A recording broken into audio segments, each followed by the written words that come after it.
Hi hello ಸ್ನೇಹಿತರೆ, ಎಲ್ಲರಿಗೂ ನಮಸ್ಕಾರ. ನಿಮ್ಮ ಕನ್ನಡ ಶಾಲೆ ಯೂಟ್ಯೂಬ್ ಚಾನಲ್ಗೆ ಎಲ್ಲರಿಗೂ ಸ್ವಾಗತ. ಸ್ನೇಹಿತರೆ, ನಿನ್ನೆ ರಾತ್ರಿ ಹೇಳಿದ ಹಾಗೆ ಇವತ್ತು ಸಾಯಂಕಾಲದವರೆಗೂ ಡಿ ವಿ ಲಿಂಕ್ ಓಪನ್ ಆಗುತ್ತೆ ಅಂತ ಈಗ ಹೆಲ್ಪ್ಲೈನಲ್ಲಿ ಕಾಲ್ ಮಾಡಿದಾಗ ಅವರು ಹೇಳಿದ್ದಾರೆ. ಅದರ ರೆಕಾರ್ಡಿಂಗ್ ಕೂಡ ಈಗ ಈ ವಿಡಿಯೋದಲ್ಲಿ ಹಾಕ್ತಾಯಿದ್ದೀನಿ. ರೆಕಾರ್ಡಿಂಗ್ ಕೇಳಿ ನೀವು ಯಾಕೆ ಈ ಥರ ಹಾಕ್ತೀರಾ, ನಿಮ್ಮಿಂದ ನಮಗಾಗಿ ತೊಂದರೆ ಆಗ್ತಿದೆ ಅಂತ ದಯವಿಟ್ಟು ಯಾರು ಕಂಪ್ಲೇಂಟ್ ಮಾಡೋಕ್ಕೆ ಹೋಗ್ಬೇಡಿ. ಬಿಕಾಸ್ ನಾವು ಅವ್ರಿಗೆ ಕಾಲ್ ಮಾಡಿ ಸರಿಯಾದ ರೀತಿ ಮಾತಾಡ್ತೀವಿ, ಅದೇ ರೀತಿಯಿಂದ ಅವರು ಸರಿಯಾಗಿ ಹೇಳ್ತಾರೆ. ಕೆಲವೊಬ್ರು ಯಾರೋ ರೂಢಾಗಿ ಮಾತಾಡೋದ್ರಿಂದ ಅವ್ರಿಗೆ ಸಿಟ್ಟಾಗಿ ನಿಮ್ಮ ಮುಂದೆ ಹೇಳಿರ್ತಾರೆ. ಅವ್ರು ಯಾರೋ ರೂಢಾಗಿ ಮಾತಾಡ್ತಾರೆ ಅಂತ ಹೇಳಿ ನೀವು ನಮಗೆ ಬೇಕಂತ ನೀವು ಹೀಗೆ ಯಾಕೆ ಮಾಡ್ತೀರಿ, ಹಾಗೆ ಯಾಕೆ ಮಾಡ್ತೀರಿ ಅಂತ ನೀವೇನು ಕೇಳಬೇಕಾಗಿಲ್ಲ. ನಾವು ನಿಮಗೆ ಒಳ್ಳೆಯದಾಗಲಿ ಅಂತಲೇ ಮಾಡ್ತಿರೋದು.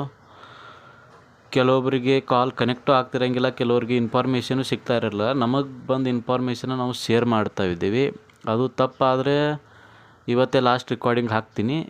ನಾಳೆಯಿಂದ ಜಸ್ಟ್ ಅವ್ರು ಏನು ಹೇಳ್ತಾರೋ ಅದನ್ನೇ ಕೇಳಿ ನೆಕ್ಸ್ಟ್ ಡಿ ವಿ ಪ್ರೊಸೆಸ್ ಏನಾಗುತ್ತೆ ಅಂತ ಅವ್ರು ಏನು ಹೇಳ್ತಾರೆ ಅದನ್ನು ನಾನು ನಿಮಗೆ ಹೇಳ್ತೀನಿ. ಆಮೇಲೆ ನೀವು ಹೇಳಿದ ನಂತರ ಇದು ಎಲ್ಲಿಂದ ಸಿಕ್ತು, ನೀವೇ ಹೇಳ್ತಿದ್ದೀರಾ ಅಂತ ಅನ್ನೋಕ್ಕೆ ಹೋಗಬೇಡಿ. ನಾವು ನೆಕ್ಸ್ಟ್ ಕಾಲ್ ರೆಕಾರ್ಡಿಂಗ್ ಹಾಕಬೇಕಂತ ನಿಮಗನ್ಸಿದ್ರೆ ನೀವು ಕಮೆಂಟ್ ಬಾಕ್ಸ್ನಲ್ಲಿ ಹಾಕಿ ಅಥವಾ ನಿಮ್ಮ ಅಭಿಪ್ರಾಯವನ್ನು ತಿಳಿಸಿ. ಆದಷ್ಟು ಎಲ್ಲರೂ ವಿಡಿಯೋನ ಲೈಕ್ ಮಾಡಿರಿ, ಆಮೇಲೆ ಶೇರ್ ಮಾಡಿರಿ.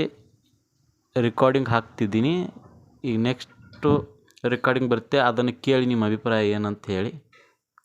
Welcome.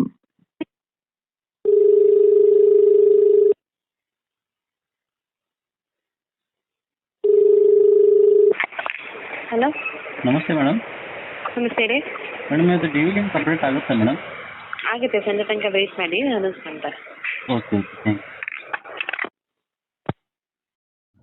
ಕೇಳಿದ್ರಲ್ಲ ಸ್ನೇಹಿತರೆ, ನಾನೇನು ಬೇಕಂತ ನಾನು ಊಹಿಸ್ಕೊಂಡು ಹೇಳ್ತಿಲ್ಲ. ಅವರು ಸಂಜೆ ತನಕ ವೇಟ್ ಮಾಡಿ ಅಪ್ಡೇಟ್ ಮಾಡ್ತೀವಿ ಅಂತ ಹೇಳಿದ್ದಾರೆ. ಅದಕ್ಕೆ ಕಾರಣಕ್ಕಾಗಿ ವಿಡಿಯೋನ ಮಾಡ್ತಿರೋದು.